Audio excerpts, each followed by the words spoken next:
I'd like to take this opportunity to introduce today's presenter, Kirsten Vegas, Chief Knowledge Officer at NetForce Global. NetForce Global is a wholesale global screening provider. Kirsten has spent a lifetime in screening, having served in positions such as sales, product management, and global compliance. In her current position, she provides knowledge content to customers, suppliers, and PBSA members on global screening topics. Now I will turn the presentation over to Kirsten. Thank you very much. I appreciate the opportunity to speak with all of you. Before we begin, I do need to let everybody know that whatever we talk about in this session, although it's based upon a lot of knowledge and resources and experience in that, it is not legal advice. And so if you are looking for answers to legal questions or specifically how things can be done in your own organization, please seek the advice of a legal professional. So let's get started. Here's roughly what we're going to be covering. These are the questions that I have gotten over the past decade fairly consistently, and they're also some of my favorite questions to answer. So I really enjoy going over this content here. And even if you are not an expert in global screening, answers to these questions will help you understand the global screening market much, much better. So we're going to start having an introduction to what types of background searches are there in global screening. And when we talk about global screening are background searches that come from outside of the United States. You may refer to them also as international searches, but these are non-U.S. background screening searches. We do understand that if an organization is located outside of the U.S., that the U.S. is actually part of the global screening searches, but that's a whole different series of webinars. So here we're talking about searches that we get from outside the U.S. These are the more common searches. There's many, many other ones, little oddball searches that can be done in different jurisdictions, but these are the ones that we consistently see.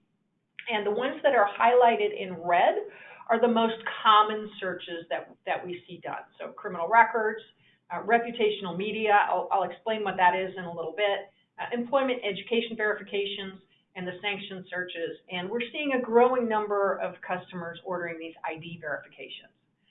So certainly we can do all the rest of the searches, and I'm going to quickly run through them and explain what they are. So the criminal records, in the U.S., you're used to getting them from the courts. That's really the primary place where they emanate, and then they move up the food chain. You do have multi-jurisdictional databases, but that's really gathering the information from the courts. Globally, we see criminal records coming from multiple sources. They can come from the courts, they can come from police. Quite often, there are ministries who handle the country's judicial records, criminal records, or they may actually contract with other entities to provide that service. We see a term in global criminal records called certificates. These are often issued by ministries. Sometimes they come from police, and they literally are pieces of paper that tell about the person's criminal history. They can be certificates of no criminal records, which means that if you have no criminal record history, then you would be issued such a document, or they can be a certificate that has some type of criminal record history in it. Each country is going to be different, but they're very, very common. So when we talk about a certificate, we're talking about a type of criminal record result. And then there's illicit activity databases, and I've got this separated out differently from the reputational media for a reason. And you'll understand the reputational media here shortly. So the illicit activity databases often are some type of compilation that come from these official sources. So it may be multiple criminal or multiple courts where the information's been hoovered up in the country's court system, and you can get the court records from one location as opposed to going to an individual court or multiple courts. Another one is in Japan. What's very common is there's you can't get a certificate, you can't go to the courts for employment screening, but what you can do is you can go to the courts. There's a couple of courts where they post all of the criminal record charges outside the court physically. And there's some providers who literally go and stand in front of the courthouse every day for a decade and have copied down this information. And then that is supplemented with other information from the country. So that's another example of an illicit activity database. So those are we would call them maybe formal criminal records. These things can be local, meaning that they're address-based, or they can be national, meaning that they cover the entire country. Reputational media searches, they are sometimes referred to in the negative as an adverse media. And this is literally what it sounds like. It's going to different media sources, and you're looking to see whether there's been some kind of a posting of an individual having a conviction, a criminal conviction. So again, the adverse media is really focused on looking at the negative, at the conviction history. It's also referred to as criminality search sometimes. And there is a different type of reputational media that's on the positive. So if a person's been promoted or they've done something really stellar. So it is a totally different type of search. It obviously is not an adverse media search. But when we're looking at more trying to find the criminal history of an individual, then it's kind of like a criminal record, not a substitute, but it has some elements of it, and that would be that adverse media search. Verifications, we see the same verifications internationally as we see here in the U.S., the employment, the education, the license verifications, and then also references. And in some countries, references are actually stronger component. There's more emphasis on a reference than a traditional employment verification, where you're talking to human resources and mostly getting just the dates of employment and the position. But again, we're able to do those. Most background screeners can do them in most countries. Internationally, there's a search type called directorship. This is if the individual served as a director in an organization or had fiduciary responsibility. Sometimes it's referred to as a conflict of interest search, and it's really serves to function. So in some countries, an individual will be a director of a company, and in order to spy on their competitors, they'll apply for a job at the competitors. And so that's where you're looking at that conflict of interest to see that the person has really been truthful of where they have not worked, that they haven't worked at your competitors, or that they're not currently there at the time. Another purpose for checking a directorship is it's almost like an employment verification. So the person says, I am a director of so-and-so company, and you want to verify that they say that, because that's an important position that tells you a lot about their history. But this is something we see very often in other countries, especially for higher professional positions. Sanction searches, you're probably familiar with the large U.S. sanctions like OFAC. Most people know about the OFAC list or the GSA lists. And if you're working in healthcare, there's some very specific healthcare sanctions.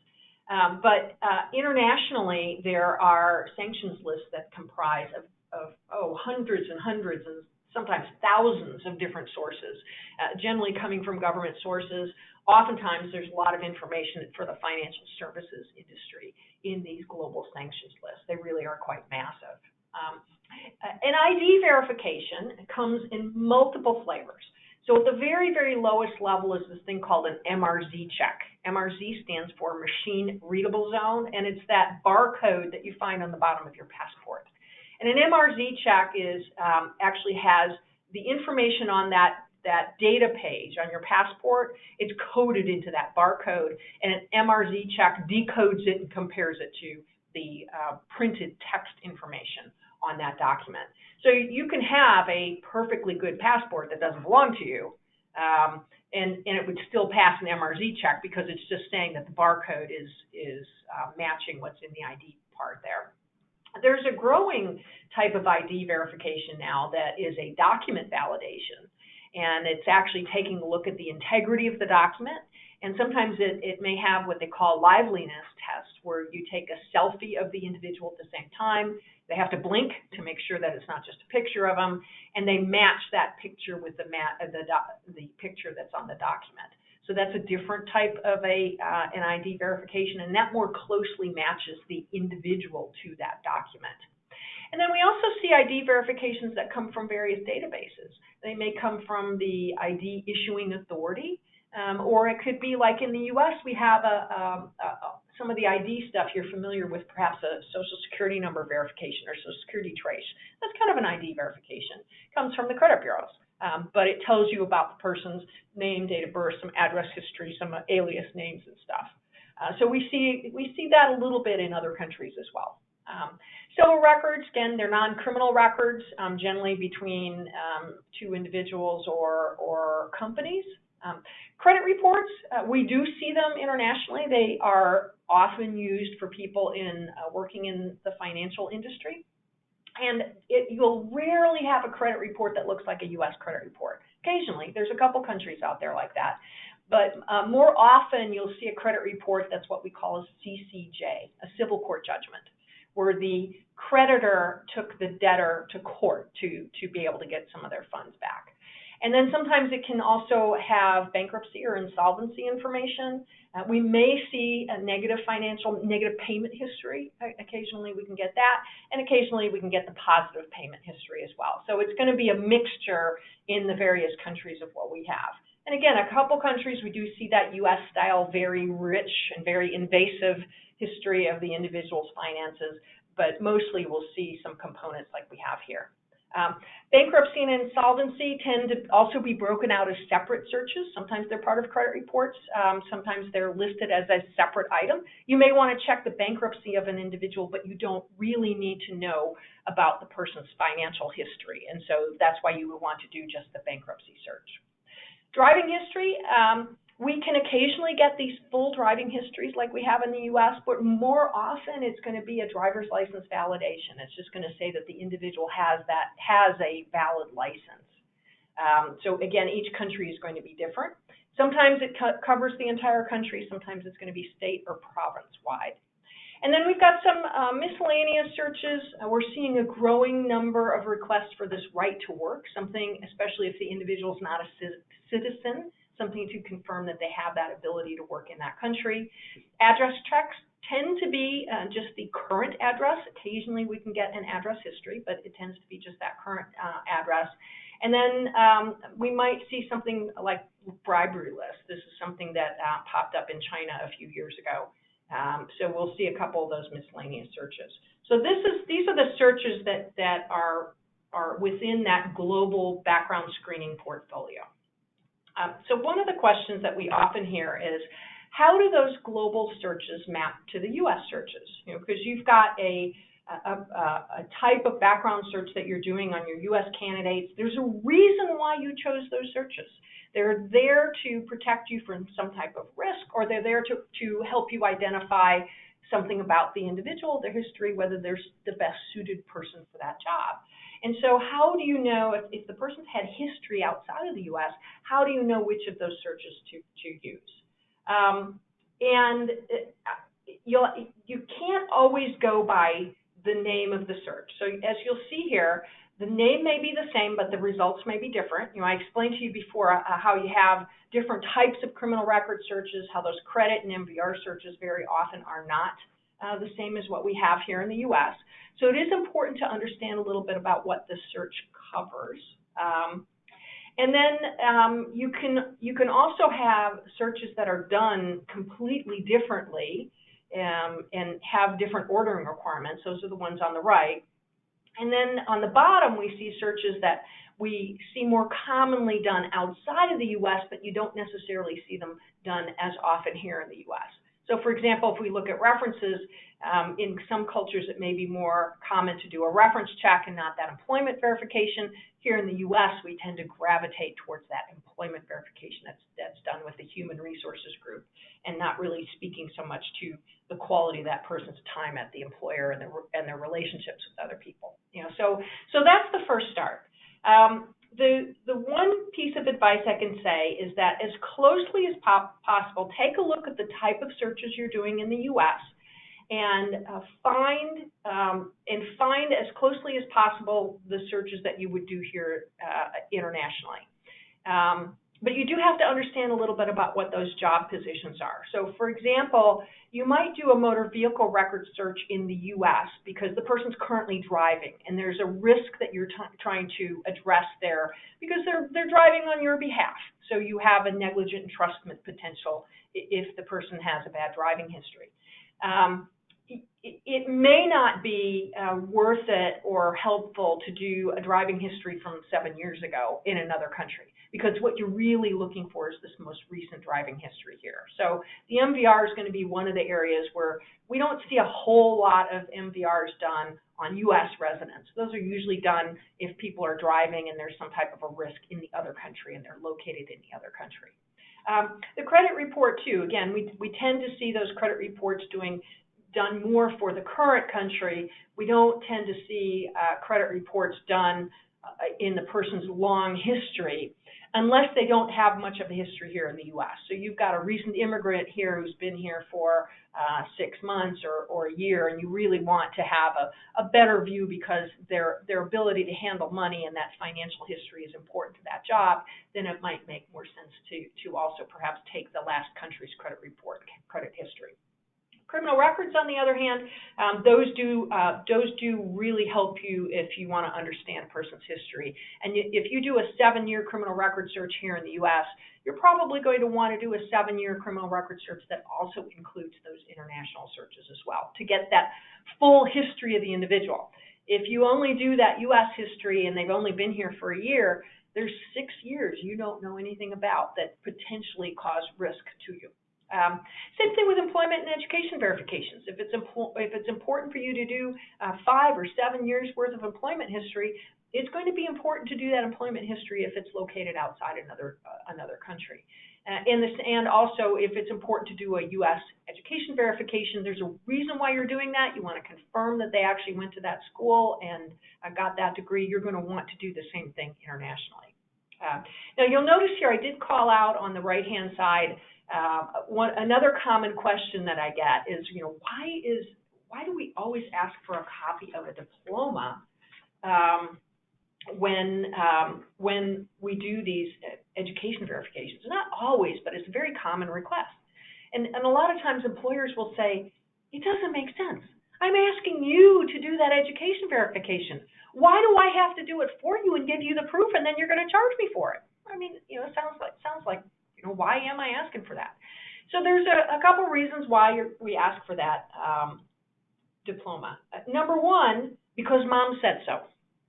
And mom in this case is the school. So very often the schools say, if you want to do an education verification with us, you have to provide us with a copy of the diploma, period. And they will not do anything unless you provide that document. So the number one reason we do it is because we have to in order to get that verification done. Another reason, though, even if we didn't have to, it serves some good purposes. It tells us exactly what the person's name and identifiers were when they went to school. So if a person went to a school in another country and perhaps they've Americanized their name, and you try and do that search on that Americanized name, it's going to be very difficult to find that education history. So having that diploma will know exactly what that name is in the local characters, in the local language as they went to school. So that is really, really important. And then lastly, it also helps us identify which school to go to. And in some countries, they have these huge universities that have so many locations, and the verification is not done at the top level. It's not done at the university level. It's actually done at the individual school within the university level, and you have to find that school. So having that information on that diploma, then we can more quickly go directly to the place where we have to do that verification. And then another question you see here that I've got is, why are the fees all different, and why are the ordering requirements different? Sometimes I have to do a diploma, sometimes I don't have to do a diploma, sometimes I have to give a copy of an ID, sometimes there's a special form, sometimes they want father's name. Why is this all different? And that, again, is because each of the schools has their own requirements. They may, sadly, some schools have found this to be a money-making opportunity, and so they charge fees. We may even find fees that are different in different schools in the same university system. And these ordering requirements, these school requirements, and sometimes employer requirements, they can change, and they can change without a whole lot of notice either. So if AccuSource comes to you and says, we've changed our ordering requirements for this particular search, It's not their fault. They're just doing what flows down from the top and what flows down from the source. So again, the fees and the requirements are different because each of the sources has their own ordering requirements, and if there are fees, they have their own fees. So, all right, so let's go ahead. And again, this is just summarizing what I told you before, is if you're going to take a look at what to order on an individual internationally, you want to mimic as much as possible what you do in the U.S. because you want to keep that exposure risk. Think about why is it that I'm doing this search here in the U.S., and then that will help you better understand what you want to do internationally. Now on the bottom, I've got a thing about take a stand on availability. And what that means is there are some searches that are available by providers, but they're not available for use within a country, within the specific country, or there may be restrictions for it. So Poland is a really, really good example. There's quite a rich technology group in Poland. There's a lot of education there for technology. They've got a good working process for that. So here in the United States, when we do background checks, and if we have an individual that's working in our technology department, perhaps they're a tech administrator, they have access to the entire computer system of your organization. They have the keys to the kingdom. This is a really safety-sensitive position when we think about it here in the U.S. And so most everybody would do a full, deep criminal record history check on that individual because there's a lot of risk to that. We want to make sure that we've got a good person in that position. Well, if the person in the job, if the job is in Poland, the person's in Poland, the Polish data protection law only allows criminal records to be processed for very limited job positions. Mainly those are positions of people taking care of the vulnerable, such as children, the infirm, the elderly, or just recently, actually only a couple of years ago, for people working in regulated financial services positions. And that's it. So that very same technology position with the keys to the kingdom, if that position is in Poland, you're not allowed to do that search. Can you do it? Yep, you can get the data. The Polish authorities, criminal record authorities, will provide the data freely. They're not there to police who's allowed to get it or not. But technically, those employers are not allowed to be able to do that search in that country. So when we say take a stand on availability, first of all, know that when you see a list of available searches from other countries, just because it's available doesn't mean you can use it. You do have to understand the laws of the jurisdiction with which you're operating in. And then also, you do need to decide whether you want to apply those laws outside of that country. So are you going to feel that if in Poland, I cannot use that search, so therefore I'm not going to use that search if I'm doing a screening here in the U.S.? Or are you going to apply the U.S. availability because you do it here? And again, that's something that each company has to make their own decision on and how they're going to do it. And then lastly, when that desired search is not available, you'll have to look for a close match. So there are some countries where we cannot get criminal record search information. It's not available for employment purposes, perhaps. So there might be an illicit activity database that your provider has available for you, or maybe the nearest closest thing you can do is an adverse media and a sanction search. It's not a substitute, it's not a criminal record search, but that may be the nearest thing. So consider whether you want to use that. Some companies will say, nope, if I can't get criminal records, I'm not going to do criminal records, period. Other companies will say, well, if we can't do it, we do want to show that we've done absolutely everything possible to check that person's history, and thus we will do an adverse media and a sanctions search. Again, it's a philosophical stance that your company has to take, but it's something you should start thinking about now. All right, so this is the elephant in the room, and this is the question that we're asked quite often. And what am I allowed to do in each country? Tell me which searches I can use. I'm hiring in all these different countries around the world. Which searches can I use? And probably the most common answer that we give for just about everything in global screening is it depends. It depends on a lot of things. You just heard me go through Poland, where it depended on what the job was and where the person's feet were at the time of screening on what you could do. So there is no single listing of what background search can be done in each country. There's roughly 230 countries around the world. There actually is not a definition of what constitutes a country. So roughly, we have roughly 238 jurisdictions, I think, that we offer. And there is no one master list that says you can do this criminal record here, you can do this civil record here, you can do this type of employment record here. Each country has to be researched on its own merits. And what will restrict you from using a search is going to be, number one, the privacy regulations. And these privacy regulations are growing all around the world. Used to be there was only a handful of countries that had them. Now there's well over 100 countries that have them. And they're becoming more stringent. Not only are we seeing more countries adding privacy regulations, but those that have had them for a few years have been strengthening them. Many times they are looking to the EU, to the GDPR, the General Data Protection Regulation, to strengthen that. And we're even seeing this here in the United States. We have California, which their regulation is actually called the U.S. California GDPR. That's what we internally call it in privacy. I think Virginia is also looking at some privacy regulation that's going to have some flavors of GDPR in it as well. So privacy regulations will really restrict what you can do in terms of processing personal data, and will impact you on the background checks that you can run. Then we also have labor laws. Sometimes the Constitution will provide regulations, and then occasionally you'll have other regulations like consumer protection regulations. But primarily it's going to be those privacy regulations and the labor laws that will provide restrictions. So as I showed you before with Poland, those restrictions may be specific to the use within that country. So Poland's labor laws are going to impact Poland. They're not going to impact the UK, for example. The privacy regulations may have extraterritorial reach.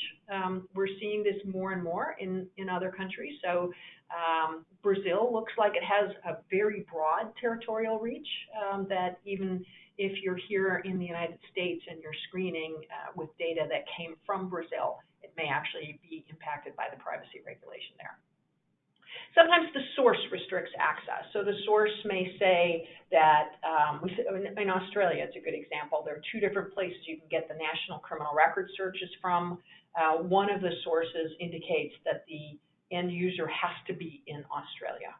So that may restrict the ability to get some information.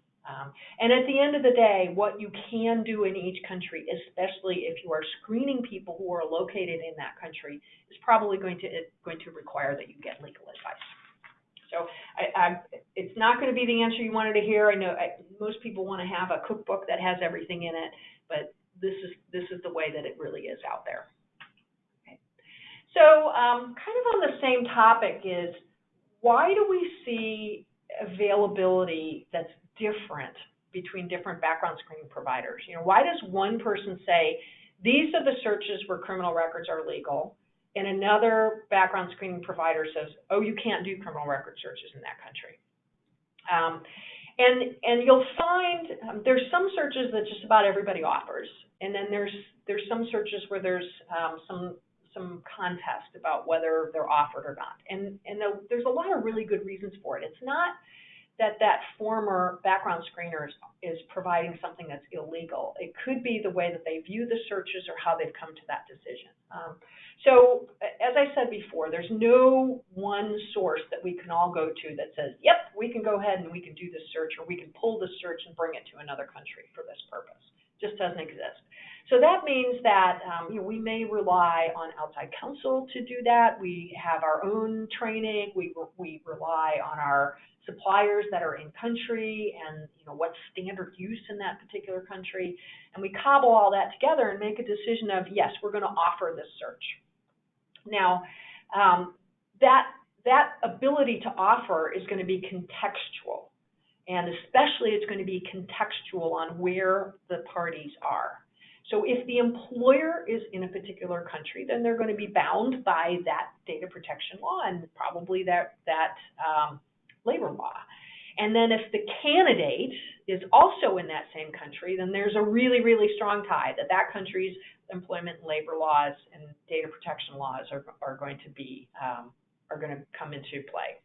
Now, if somebody is in another country, so the employer is in one country and the individual is in another country, then it's a little bit more squishy. But really, especially where that candidate's feet are, that country is the one that's really going to care about them, and really going to care whether the laws, whether their data has been protected. And then also the purpose matters. So we can get a criminal record certificate in Japan for immigration purposes or for adoption purposes. We can't get it for employment purposes. Same thing in Hong Kong. We can get a criminal record certificate for adoption and for immigration, but we can't get it for employment purpose. So it's that purpose that matters. As I said before, the source can matter too. So some sources say that you have to be in country. And some background screening providers have mechanisms to meet that requirement, and some don't. And so to some screening providers, being able to do a search with a source that has a delivery restriction can be overcome, and sometimes it cannot. And that's going to determine what they're going to offer. And also, as you heard again, back to Poland, it's that job. What kind of position do they have? So for some positions we can get information, some positions we cannot get information. And then there's the process of getting it. So, and we see this even in the United States. Some screening providers have been able to put together special procedures with the source. And they may be the only ones in the country that have that procedure, but they have official permission to do it the way they're doing it. Doesn't mean that everybody else is doing it illegally or that they're doing something illegally. They have just been able to carve out an exception and a special process for them. And we see this internationally too. There are some sources where there are one or a handful of entities that have special processes that they're allowed to do something that the rest of the players cannot do it. And sometimes the suppliers have special mechanisms to get something. So for example, in some countries, only the individual can get their criminal record search. It cannot be gotten by a third party, not with consent, not even with a power of attorney. It simply cannot be done. And so sometimes there are ways to help the individual get their own criminal record and process that through a system and retain the chain of custody and feel comfortable about the validity of the results. So there are procedures that not everybody has, but some providers have had it. So if somebody says, what, you're getting a criminal record search out of Germany? That's illegal. Only the person themselves can get their own criminal record search. Well, they're right. Only the person themselves can get their own criminal record search. But there are some providers who have a mechanism where they can help the individual do that and get that result into that background screening chain so it's delivered to the customer. So that's really one of the main reasons why we see such variation as well. And then sometimes it's just a maturation of understanding. There's been times, 10 years ago, what I thought was allowable is much different than what I think is allowable now. I've been through a lot of training. I've learned a lot. I've liaised with a lot of experts in the field all over the world. I've traveled and I've visited seminars all over the world. And that helps me get a better view and a better understanding. So that's why you're seeing this inconsistent availability among the vendors, and it's not necessarily that one is doing something wrong or one's offering something illegal. It's just all of these things come into play in terms of what is provided to you by your screening provider. So ask. Sometimes it's worth asking if there's something you want to get a criminal record search out of a country or you want to do a civil search in a country and it's not provided. Ask. Most reputable providers, the AccuSource team, I know that they'll be able to get you that information and explain it to you. So this is my absolute favorite question. I'll talk about how we do these global background screens, and I'll mention local providers. And then all of a sudden the client will say, what? You use vendors? I thought you were doing this all yourself. It's like, wait a minute. Even if we look in the United States, this country is so vast, it is not possible for any background screening provider, no matter how big, no matter how great their reach, to do everything by themselves. Background screening relies on the use of vendors. And especially when we think about the entire planet, how huge it is. Some of these countries, India, massive, massive country. That yes, in order to be able to provide a true global program to provide this breadth of access, yes, there are sub-processors used. And in some cases, we have to use a sub-processor. As I explained to you, in some countries, sometimes it can only be gotten if the entity is in that country. So we have to use somebody in that country if we want to offer that search.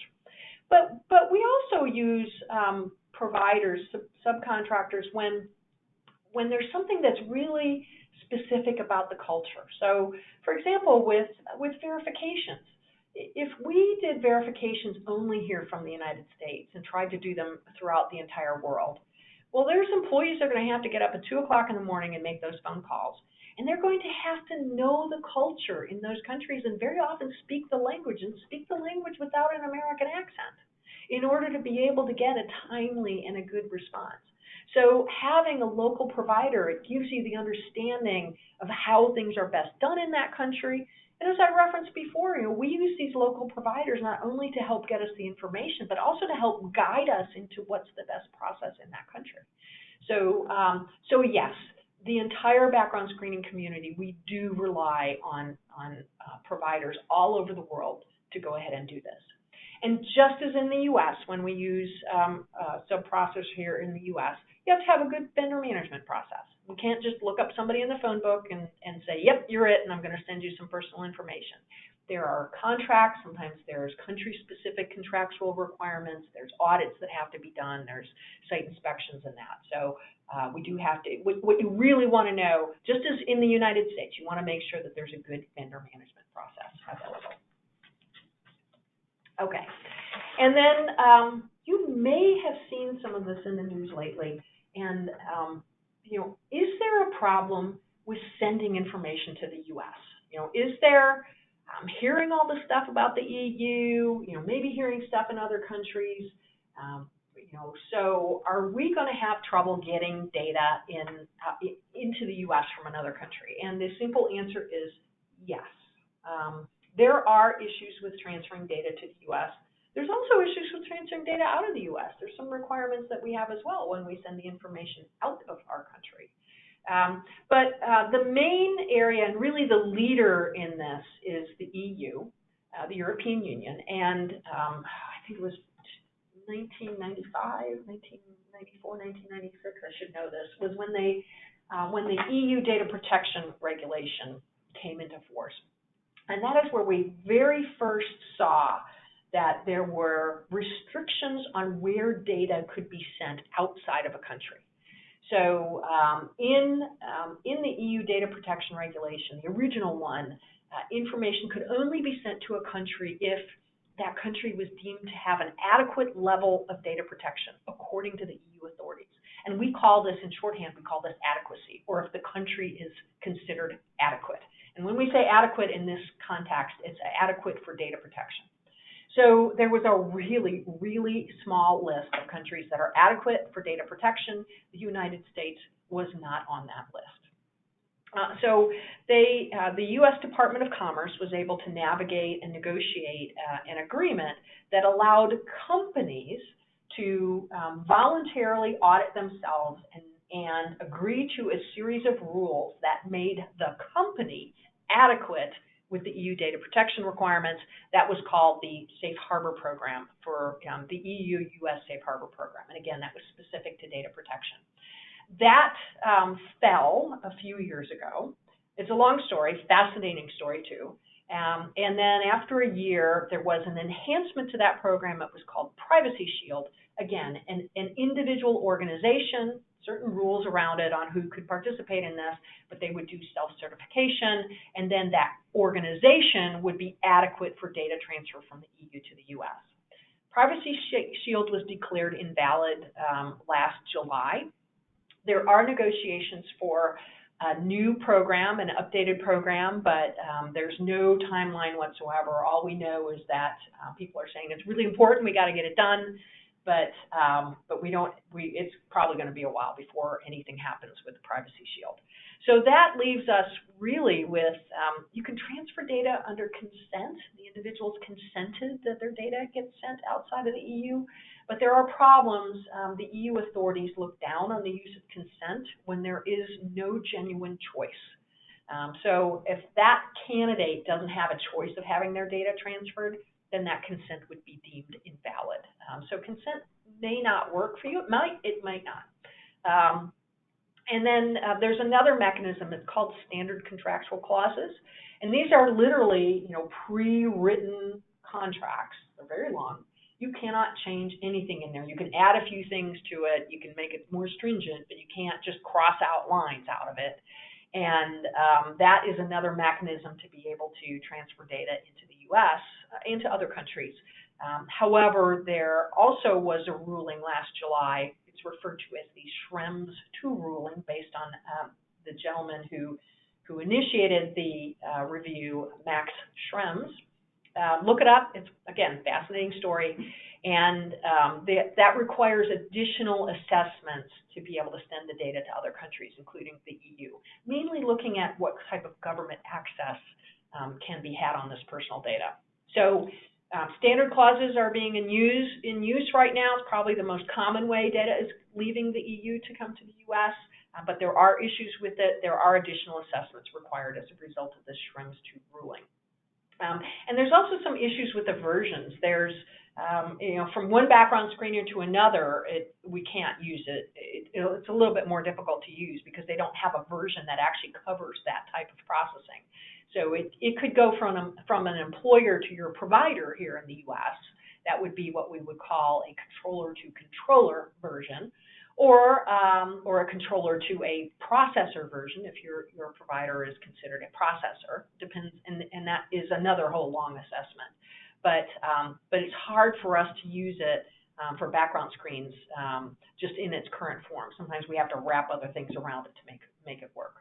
So there are new versions of them that have been proposed. They're still in draft. They have been proposed by the EU authorities. So we are looking at least some relief on having the right versions for what we're trying to do, but we still have those additional assessments as an obstacle. There's a lot of other countries. The reason why I focus so much on the EU is that there's a lot of countries that point to the EU for this very same type of restrictions. So, they will say, if the EU felt that the country was adequate, we feel it's adequate. And if the EU felt Privacy Shield was good enough, then it's good enough for us. And then the EU says, no, Privacy Shield isn't good enough. Well, we don't think it's good enough either. So you'll see a lot of countries that also restrict transfer in that way. Now, there's other countries where the transfer can be done with consent. There may be requirements in what's in that consent that the individual has to be specifically notified that their data is going to a foreign country where there might be government access to it, and that country may have lesser levels of data protection. That may be one of the requirements. We see that in Canada. That's actually a requirement to provide a good notice and consent, is to have that level of transparency. And sometimes the transfers can be done after you've done an assessment that it's going to a safe place, and you can say, yes, where I'm sending it, they do have some protections. It is safe. It's going to be protected in that area. They have a good rule of law. So these cross-border data transfer things, these are the main troubles that we have with transferring the data. And then we do occasionally have restrictions from sources. And we have restrictions from sources here in the U.S. There's some sources in the U.S. that will not let data be sent out of the U.S. as well. So it's not just another country's problem. It is an issue here. And every time we send data across a country border, we have to be mindful of where it's going and what those restrictions might be. And then another thing that we're seeing, and again, hate to pick on Poland, but it's just such a good example, is sometimes the sources, when we're trying to get information, and this is primarily employment and education verifications, and especially education verifications, the sources will cite data protection laws, and they will say, we can't release that verification to you because it's against our data protection laws. It may or may not be against our data protection laws. It may be a faulty interpretation. But if that source refuses to release it, and that's what they cite, there's nothing we can do about it. We can't pull it out of them. And the reason why we bring up Poland is the Data Protection Authority a couple years ago issued guidance.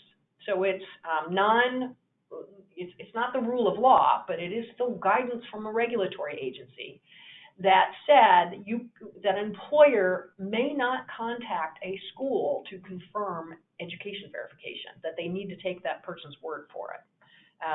we're all baffled by why they would say that, how that came about, but that is in the guidance. And the AccuSource people can get you the link to the guidance if you want to see that. So we do see difficulties in Poland than in more countries about trying to get those education verifications. Not blanket, we are able to get them from there, but many of us most of us in the background screening community cite Poland as being particularly difficult. And occasionally we will have other entities, other employers or other schools who will maybe ask for secondary consent. They'll want to have something additional from the individual, from the candidate, that allows for that release of information, or maybe they demand that the candidate contact them and provide them that secondary verbal consent. So that also kind of falls in that data protection thing. So that concludes my list of questions. The AccuSource people will, well, you see, when you'll get this deck you'll have here with the resources. So this has those new standard clauses I told you about. This has the information on that. The draft transfer recommendations, that goes through that additional assessment, that supplementary measure. And I put the ICO in here, first of all, because it's English, and that helps a lot. The ICO is the United Kingdom's Data Protection Authority, and they have a website that has just long been a fabulous resource to be able to understand a lot. And they have a lot of stuff that's even specific to employment. The other great resource, too, is Canada. If you're doing a lot of stuff in Canada, just do an internet search for the Canadian Privacy Commissioner, and they have some fabulous information in there as well, also in English, very helpful. So with that, I'm going to open it up for questions. So what do you have for me? Thank you, Kirsten. Now we'll dedicate the remainder of the webinar to addressing attendee questions. If you've not had a chance to ask a question via our chat box, please feel free to do so now. Thanks, Heidi. The first question that we have for you, Kristen, is why does it take so long to do international or global searches? I can get the US equivalents in a couple days, but it takes many days to get them done internationally. Yeah, that's another really great question. So in the US, for the background screening, we have the system set up to do background screening. There's just a lot of resources for it. So if you think about the criminal record searches, there's, I don't know, about 12,000 courts, county courts in the United States. Of that, I think about 6,200 are used for employment background screening. But there's this whole network that supports those court researchers. We've got runners, we've got large companies that actually provide running services. There's screen scraping ability. There's a lot of the stuff maybe online. So you've got this whole rich infrastructure that supports that. When we do employment and education verifications, for education verifications, there's a primary database for especially college, university verifications that has just about every school in the United States in it. So when you have a database, you can do that verification. First of all, you can automate it, which makes it a lot quicker, but also you can do it at 2 o'clock in the morning if you want. You can do it any time of day or night. You're not restricted. If it's a holiday, if you want to do it on Christmas and New Year's, you can do it.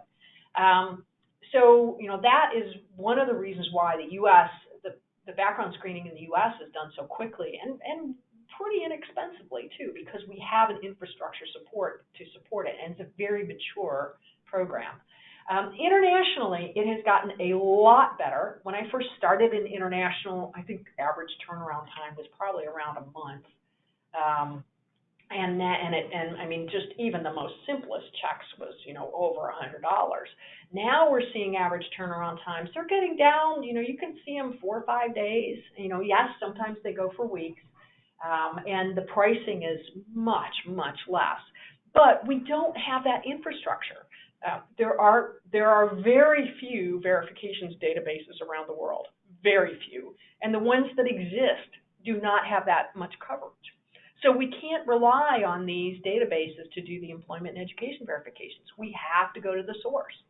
If we're doing a verification, an employment verification or education verification in Africa, it's not uncommon for the registrar to only be there and available for verifications for a 2-hour period once a week. maybe every day on Tuesday from 10 to 12. And maybe one week she decided not to come in.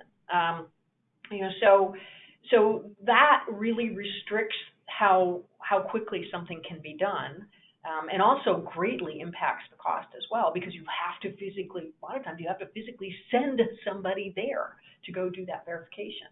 For the criminal records, we don't have a lot of databases that can be used. We don't have these multi-jurisdictional files that can be done.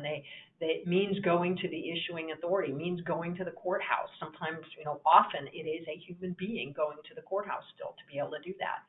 So that also takes a lot of time. Another thing that influences turnaround time is holidays and vacations. So, we don't have a lot of holidays here in America, and especially not compared to other countries. Just recently, it was Chinese New Year.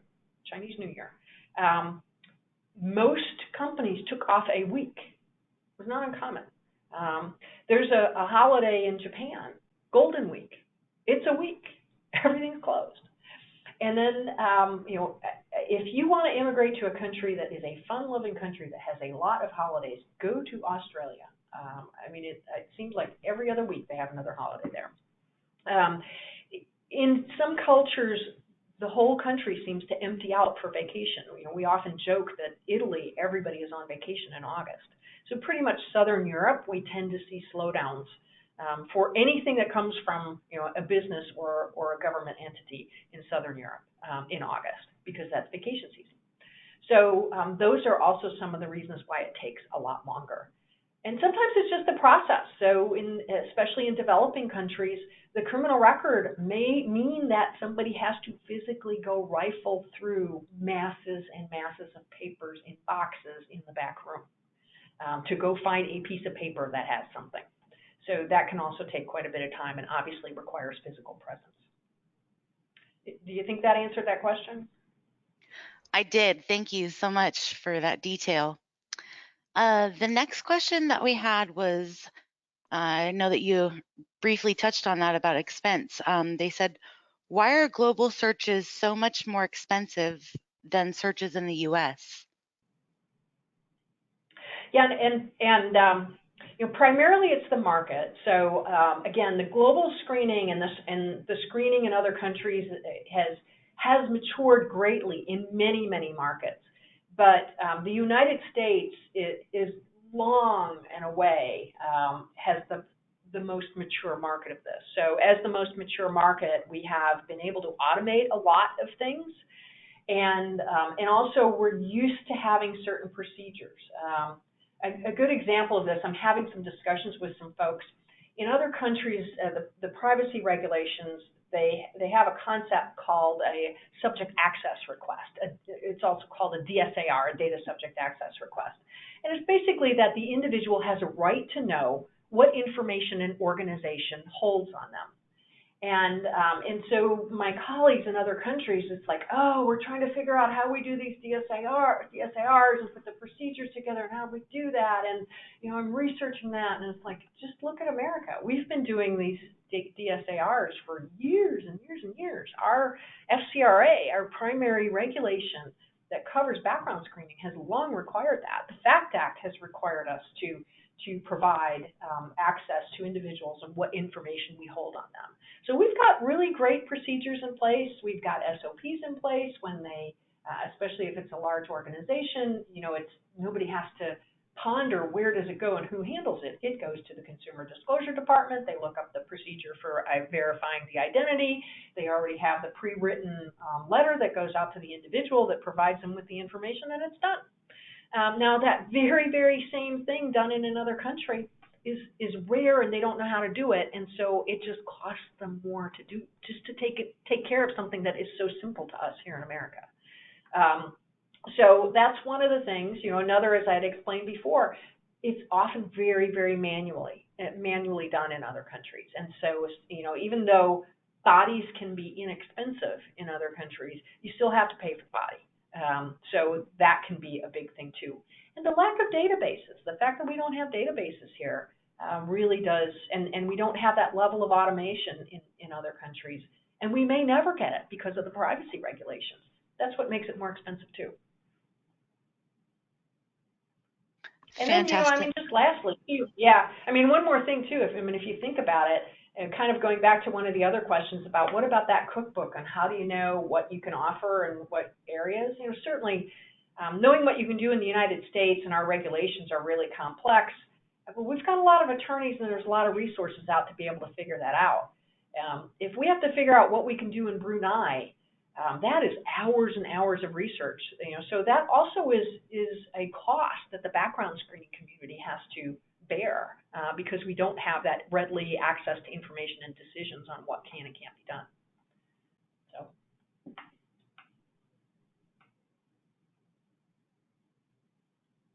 Great, thank you for that detailed description. We're almost at the end of our time, so this will be our final live question. So the last question that we have is, how is COVID impacting access to global searches? Yeah, well, as you can imagine, since so much is done manually and in person, that really, really did cause either delays or in some cases, some searches had to be suspended. And so, for example, in some countries, an address verification is literally walking up to the address and knocking on the door. And that was stopped for a long period of time because of COVID. Now, maybe coming back, but maybe not even so well in some far-flung areas. So, and then, some of the courts, many of the courts were closed. When the courts opened, a background screening request is not the highest priority. It's really processing people through the judicial system has been the primary priority. So if we physically have to go to the courts to go do something, there's been some huge, huge delays with that. We're seeing the delays kind of dissipating. They're nowhere near what we had seen them before. In the beginning of COVID, most of the court systems were shut down, and even here in the U.S. we saw an impact on that. But we're seeing that come back to life again much better. And then mainly the ones we're seeing impacted are those address verifications with the knock on the door. So we do see some delays because, again, there's some staffing issues and people working from home, and they don't necessarily have all the resources to work from home to be able to provide a background check. But and so there are some slowdowns and delays. We're seeing a little bit longer turnaround times. But it's far, far better than it was at the beginning of COVID, where things were just totally shut down. Thank you, Kirsten, for facilitating this informative webinar, and special thanks to our attendees for joining us today. If you have any questions, please contact us at marketing@accusource-online.com.